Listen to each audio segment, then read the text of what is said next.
വളരെ പ്രധാനപ്പെട്ട മറ്റൊരു വാർത്ത പുറത്തുവരുന്നു. താമരശ്ശേരി ഷഹബാസ് കൊലപാതക കേസിൽ കുറ്റാരോപിതർക്ക് ജാമ്യം.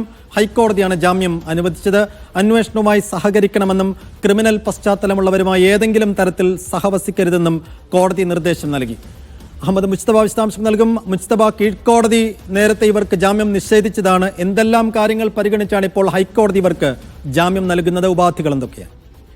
CCL children in conflict with law എന്നാണ് ഇതുമായി ബന്ധപ്പെട്ട് കോടതി പരാമർശിക്കുന്ന പ്രധാനപ്പെട്ട നിയമപരമായ ടേം. അതിനകത്ത് തന്നെ വളരെ കോംപ്ലിക്കേറ്റഡ് ആണ്. സാധാരണഗതിയിൽ ഒരു കേസുമായി ബന്ധപ്പെട്ട വിഷയങ്ങളല്ല ഇത്തരം വിഷയങ്ങളുമായി ബന്ധപ്പെട്ട്, പ്രത്യേകിച്ച് ഈ കേസിന്റെ സ്വഭാവം തന്നെ വളരെ വിശദമായ വാദത്തിന് ശേഷമാണ് ഇപ്പോൾ ജസ്റ്റിസ് ബെച്ചു കുര്യൻ തോമസ് അധ്യക്ഷനായ സിംഗിൾ ബെഞ്ച് ആ വിഷയവുമായി ബന്ധപ്പെട്ട് കുട്ടികൾക്ക് ജാമ്യം, വിദ്യാർത്ഥികൾക്ക് ജാമ്യം അനുവദിച്ചുകൊണ്ടുള്ള ഉത്തരവിൽ തന്നെ വളരെ വിശദമായ ഒരു ഉത്തരവാണ്. അതുമായി ബന്ധപ്പെട്ട് കൂടുതൽ ഇതുമായി ബന്ധപ്പെട്ട് ഇതിന്റെ നിയമ സാങ്കത്യങ്ങൾ തന്നെ അതീവ സങ്കീർണവും ഒപ്പം തന്നെ കുറെ അധികം പശ്ചാത്തലങ്ങളുള്ള ഒരു കേസുമാണ്. അതുകൊണ്ട് ആ വിഷയവുമായി ബന്ധപ്പെട്ട് ഇതിന്റെ ഓർഡർ പുറത്തു വന്നാൽ കൂടുതൽ വിശദാംശങ്ങൾ ലഭ്യമാവും. പ്രാഥമികമായി അന്വേഷണവുമായി കൃത്യമായി തന്നെ വിദ്യാർത്ഥികൾ സഹകരിക്കണം. ഒപ്പം തന്നെ ഏതെങ്കിലും തരത്തിൽ ക്രിമിനൽ പശ്ചാത്തലമുള്ളവരുമായി സഹവസിക്കരുത്. ഒപ്പം തന്നെ 50,000 രൂപ ബോണ്ട് കെട്ടിവെക്കണം. ഒപ്പം ഈ അന്വേഷണവുമായി വിദ്യാർത്ഥികൾ സഹകരിക്കുമെന്ന് അത് അവരുടെ രക്ഷിതാക്കളുടെ കൂടി സത്യവാങ്മൂലത്തിൽ ഗ്യാരണ്ടിയർ എന്നുള്ള നിലയ്ക്ക് നേരത്തെ തന്നെ അവരെ ഒരു ദിവസത്തേക്ക്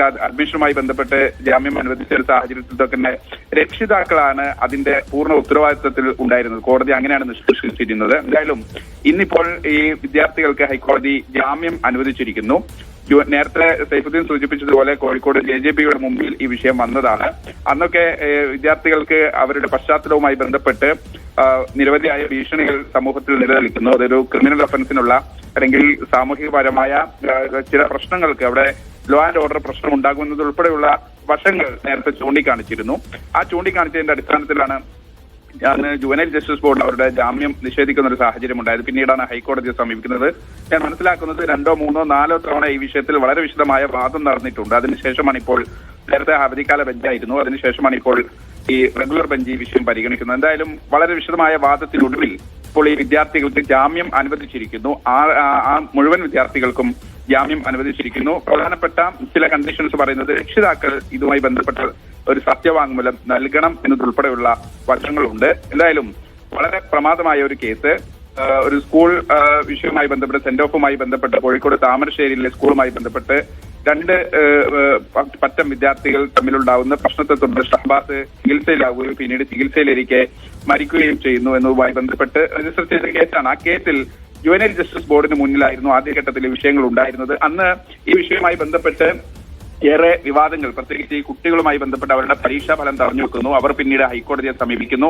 ഈ പരീക്ഷാഫലം ഹൈക്കോടതി ഇത് പ്രസിദ്ധീകരിക്കണമെന്നതുൾപ്പെടെ അല്ലെങ്കിൽ പ്രസിദ്ധീകരിച്ചില്ലെങ്കിൽ ഉദ്യോഗസ്ഥർക്ക് വലിയ പ്രശ്നമുണ്ടാകും, അവർ കുട്ടികൾ നിയമപരമായി നീങ്ങിയാൽ അത് ഉദ്യോഗസ്ഥരെ ബാധിക്കുമെന്നതുൾപ്പെടെയുള്ള നിരീക്ഷണങ്ങൾ കോടതിയുടെ ഭാഗത്തുനിന്നുണ്ടാകുന്നു. അന്ന് തന്നെ സംസ്ഥാന സർക്കാരിന്റെ ഭാഗത്തു നിന്ന് ആ കുട്ടികളുടെ ഫലം വരുന്നു. അതിനുശേഷം പിന്നീട് അവർക്ക് +2 അഡ്മിഷൻ നേടാൻ അവർ ജാമ്യത്തിൽ കുട്ടികൾ നേരിട്ട് ഹാജരാകണമെന്നുള്ള ഒരു വ്യവസ്ഥ ഈ അഡ്മിഷൻ സമയത്ത് +1 അഡ്മിഷൻ സമയത്തുണ്ട്. അത് സാധ്യമാകണമെങ്കിൽ വിദ്യാർത്ഥികളെ ഒരു ദിവസത്തേക്കെങ്കിലും ജാമ്യം അനുവദിക്കണമെന്ന് ആവശ്യപ്പെട്ടവർ ഹൈക്കോടതിയെ സമീപിക്കുന്നു. അതും ജസ്റ്റിസ് ബെച്ചു കുര്യൻ തോമസ് വളരെ കർശനമായ ഉപാധികളോടെ പോലീസിന്റെ സംരക്ഷണത്തോടുകൂടി അവർക്ക് ഹാജരാകാൻ മറ്റു പ്രശ്നങ്ങൾ ഇല്ലാത്ത രൂപത്തിൽ ജുവനൈൽ ജസ്റ്റിസ് ബോർഡിന് അത് ഉചിതമായ ഒരു തീരുമാനമെടുക്കാം എന്നുള്ള രൂപത്തിലൊക്കെ കണ്ട് അങ്ങനെ ഒരു ദിവസത്തേക്ക് വിദ്യാർത്ഥികൾക്ക് അഡ്മിഷൻ എടുക്കാൻ, കാര്യം അവരുടെ പഠനം നിഷേധിക്കപ്പെടാനുള്ള ഒരു സാഹചര്യം ഉണ്ടാക്കുന്നത് ഉൾപ്പെടെയുള്ള വിലയിരുത്തലുകൾ കോടതിയുടെ ഭാഗത്തുനിന്നുണ്ടായിരുന്നു. അതിനുശേഷം ഇന്നിപ്പോൾ ആ വിദ്യാർത്ഥികൾക്ക് ജാമ്യം അനുവദിച്ചിരിക്കുന്നു. നേരത്തെയുള്ള ഒരു സാഹചര്യത്തിൽ നിന്ന് ചില വ്യത്യാസങ്ങളുണ്ട്. മാത്രമല്ല ഈ വിദ്യാർത്ഥികളുടെ സുരക്ഷയുമായി ബന്ധപ്പെട്ട്